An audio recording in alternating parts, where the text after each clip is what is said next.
मेरा नाम पूजा है। मेरी उम्र 24 साल है और मैं पहली बार अपने घर से इतनी दूर रह रही हूँ। मैं एक छोटे शहर से हूँ, जहाँ शाम होते ही गलियां खाली हो जाती हैं, जहाँ मम्मी दरवाजे पर खड़ी होकर इंतजार करती थी और पापा हर रात पूछते थे, बेटा खाना खा लिया? लेकिन सपनों की कीमत होती है और मेरे सपनों की कीमत थी घर से दूर रहना। इसीलिए मैं नोएडा आ गई, एक बड़ी कंपनी में नौकरी करने। शुरुआत में सब नया था, नई सड़कें, नई बिल्डिंग, नए लोग और एक अजीब सा अकेलापन। मैं एक छोटे से पीजी में रहती थी। कमरा छोटा था, लेकिन सपने बहुत बड़े थे। देर रात की आदत, मेरे ऑफिस का काम थोड़ा अलग था। Deadline, meeting, project. कभी कभी तो टाइम का पता ही नहीं चलता था। बाकी लड़कियां 7 से 8 बजे तक लौट आती थीं, लेकिन मैं अक्सर 10, 11, कभी कभी 12 बजे लौटती थी। शुरू में सब ठीक था। पीजी का गेट, सीढ़ियां, मेरा कमरा, बस यही रोज का रास्ता था। लेकिन धीरे धीरे एक चीज बदलने लगी। वो नजर गेट पर बैठा वॉचमैन। पहले वो सामान्य लगता था, लेकिन कुछ दिनों बाद मुझे उसकी नजरें अजीब लगने लगीं। जब भी मैं देर रात लौटती, वो बिना पलक झपकाए मुझे देखता रहता। ऐसा नहीं था कि उसने कुछ कहा हो, लेकिन कभी कभी खामोशी भी डर पैदा कर देती है।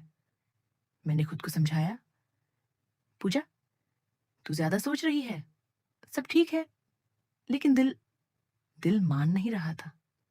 अकेली रातें, रात को कमरे में लौटने के बाद भी मुझे सुकून नहीं मिलता था। कभी लगता कोई खिड़की के बाहर है, कभी लगता सीढ़ियों में किसी के कदमों की आवाज है। मैं बार बार दरवाजा चेक करती, कुंडी, लॉक, फिर लॉक।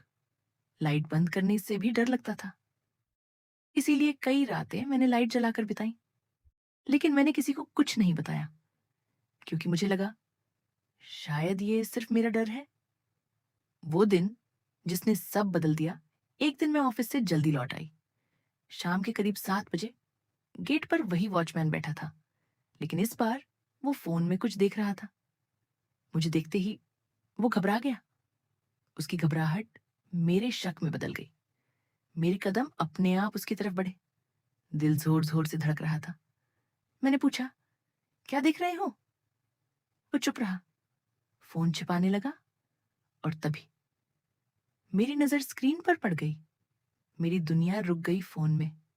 मेरी तस्वीरें थीं, सिर्फ एक दो नहीं, बहुत सारी।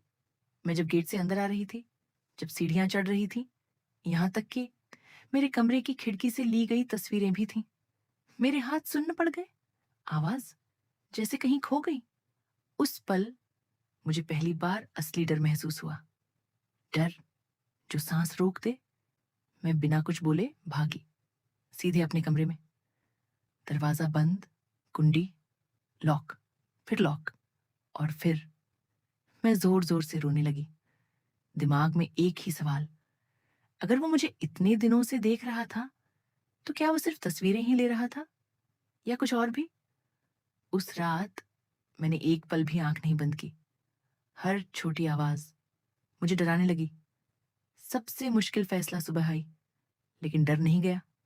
मैंने सोचा, चुप रहूं या आवाज उठाऊं? डर कह रहा था, चुप रहो। लेकिन अंदर कहीं एक हिम्मत भी थी, और उसी हिम्मत ने कहा, अगर आज चुप रही तो ये कभी नहीं रुकेगा।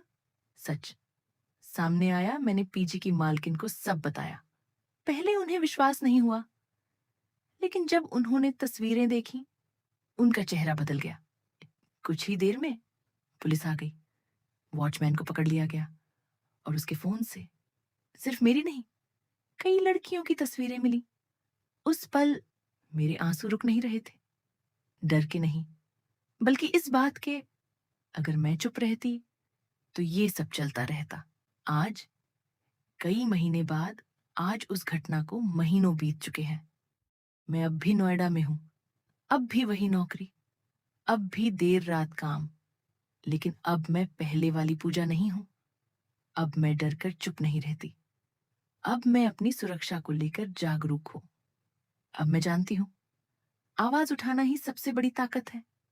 आपसे एक बात, अगर आप भी कभी असुरक्षित महसूस करें, तो खुद को कमजोर मत समझिए। डरना गलत नहीं है, लेकिन डर कर चुप रहना गलत है, क्योंकि आपकी एक आवाज किसी और की जिंदगी बचा सकती है। मैं पूजा हूँ और ये मेरी सच्चाई है।